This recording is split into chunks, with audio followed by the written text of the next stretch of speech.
So there's the screen, but it's not a touch screen here. The way we control all of this is actually down here, and on the instrument cluster here we've got a driver computer display. Right here we just have one button, info, and that just lets us toggle between a bunch of different displays and modes up here.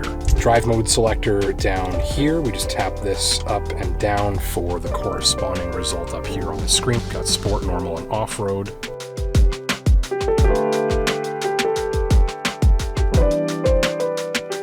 So 2022 Mazda CX-5 Sport Design Turbo in this video. I've just driven this about 2,000 kilometers, primarily Northern Ontario's highways and back roads. We're going to learn all about this machine in this video.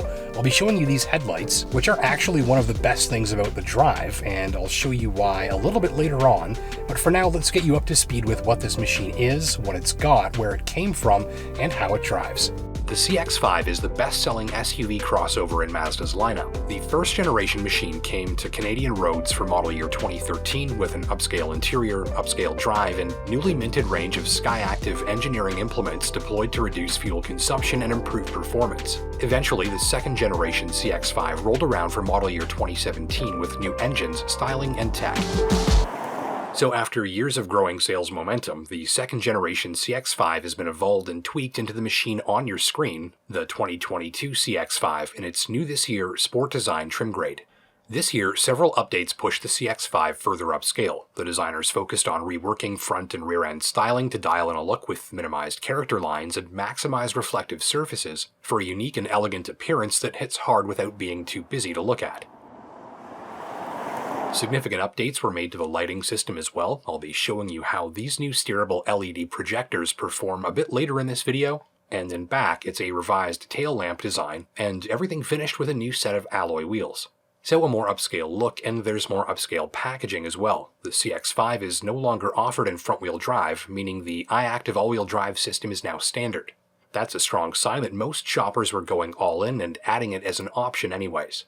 The latest all-wheel drive system has learned some new tricks this year to help it make even better decisions in support of a sharper and more engaging drive. And further support for that goal comes from the new for 2022 updates to suspension components and structures that aim to reduce unwanted vibrations and noise. The Sport Design package adds some appearance tweaks, including lots of black exterior finishes, a subtle rear wing on the roof, a red pattern that peeks out through the textured nubs on this new grille, and those are a nod to the classic red color originally used in the first-generation Mazda MX-5 sports car. They're intended to promise this CX-5's driver an athletic driving experience. But does it deliver, and is the 2022 Mazda CX-5 Sport Design Turbo the sporty SUV that you need in 2022? Let's start with the engine.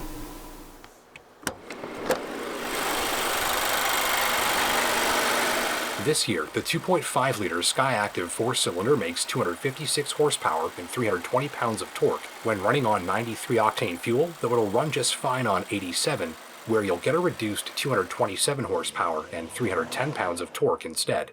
On 87-octane gas, my tester delivered particularly smooth and quiet pulling power at low revs, and it's an expert at gliding drivers up to speed quickly, very quietly, and all without making much noise or fuss in the process.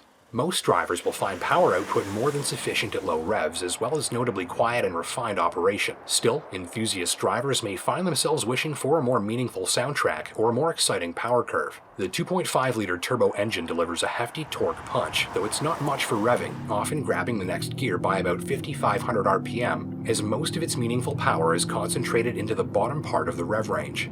By the way, feeding your CX-5 a tank of 91-octane fuel does sharpen up throttle response at low revs for an even more assertive feel in around-town driving and while passing, though I think most drivers will find performance more than sufficient on cheaper 87-octane. So if you prefer plenty of smooth, quiet pulling power, this is a good setup. If you like a racier soundtrack, a peakier power curve, and an engine that works and sounds best when spinning fast, I think you've got better options. The CX-5's turbo engine has plenty of snap, but it may be a little too uneventful when pushed for some. If you live in Northern Ontario like me, then you do a lot of driving on winding two-lane highway stretches, and after hundreds of kilometers driving here, I found my tester set up just how I like. Steering is quick and heavy for a feel that's sporty but also heavy enough to securely follow the driver's instructions with minimized second guessing. A lot of our two-lane highways are very curvaceous, frequented by transport trucks, and typically flanked by narrow gravel shoulders and forests and wildlife. Those are all reasons a vehicle that's easy to precisely and confidently place within its lane is an extra bonus if you do a lot of driving here. From the driver's seat, expect steering that's sharper and more precise than the norm in this segment, alongside flat and tidy cornering that sees the CX-5's body take a set and stabilize on its dampers very quickly when entering a corner, even at speed. The key benefits of this include an enhanced feeling of control, a less dramatic ride for occupants on winding roads, and reduced driver fatigue and workload on long winding drives. And isn't that why you buy a sporty handling crossover? There is a bit of a compromise, of course. On rougher in-town roads and back roads, the CX-5 Sport Design Turbo's ride can become choppy and crumbly on some surfaces, with both harshness and noise levels coming in higher than I expect for the dollar. Coarsely textured pavement can spike cabin noise, as can sequences of crumbling pothole repair patches, railway crossings, and the like. There is enough softness around the edges of its suspension's travel to avoid crashing into most bumps, though shoppers after maximum ride comfort on rough roads should be sure to compare the CX-5 to a Nissan Rogue, Mitsubishi Outlander, or Buick Envision Avenir here. I think driving enthusiasts will mostly accept the slight hit to ride comfort in exchange for the CX-5's spirited dynamics, though shoppers primarily concerned with ride comfort and a quiet ride on rough roads may want to look elsewhere.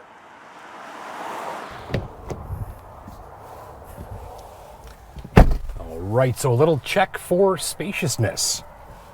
Easy entry and exit, just a lateral butt slide and you're into your seat, no plopping down, no climbing up. That's the crossover driving position that a lot of customers like. Plenty of knee room here. We've got soft padding on the sides of the center console tunnel here. That means if your knees do happen to touch the side, you've got something nice and soft to lean on. Good commanding view outward, not towering over the road. Plenty of glass. We've got the head-up display right in front of me there too. Headroom with the sunroof on this model, at least the width of my hand, and I'm 5'10", roughly 200 pounds. No issue with headroom here, even with that sunroof overhead.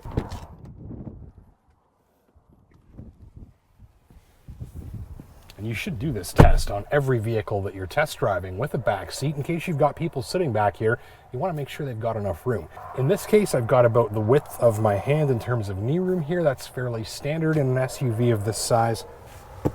Bit of a hump in the rear floor, which would make things a little less comfortable for someone sitting in the middle here. But for 4 adults of my size, we've still got decent headroom back here. Nothing's crowded around the knees or hips. There's a bit of a recline to the rear seat here as well, I'll show you.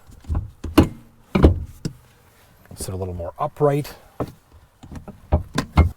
or a little more leaned back if you like. End of the day, I think 4 adults of my size would have no trouble sitting in here, even for a couple of hours. Power tailgate, of course. Here's our standard kit: camera bag, tripod bag, gym bag under here, my camera bag. We've got it pretty full. Nice protective rubber accessory cargo mat here on this one as well.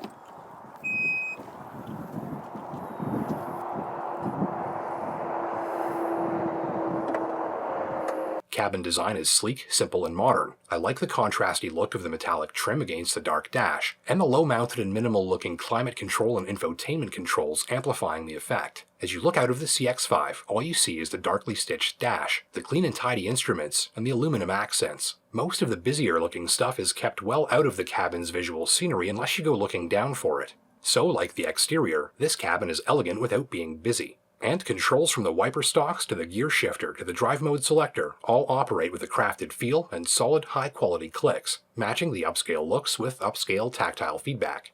So some details on the infotainment system and interfaces in here for you.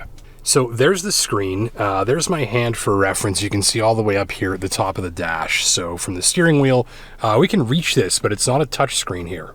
A little bit closer so we can see the graphics. The way we control all of this is actually down here with this little command controller dial. And come up here, you can see that's kind of right next to my hips. But all the way up there is the screen. All the way down here is where you control it. We can twist, push, tap, some auxiliary buttons here.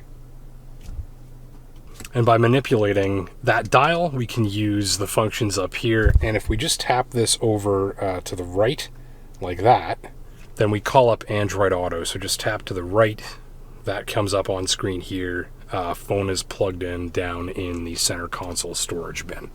So that's more or less how this central infotainment screen works. We can look over here, and on the instrument cluster here, we've got a driver computer display.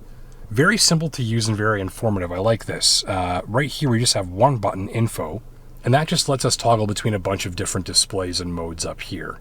So just one tap on this, and we can toggle through different functions relating to the trip computer, navigation, infotainment, safety systems, and more.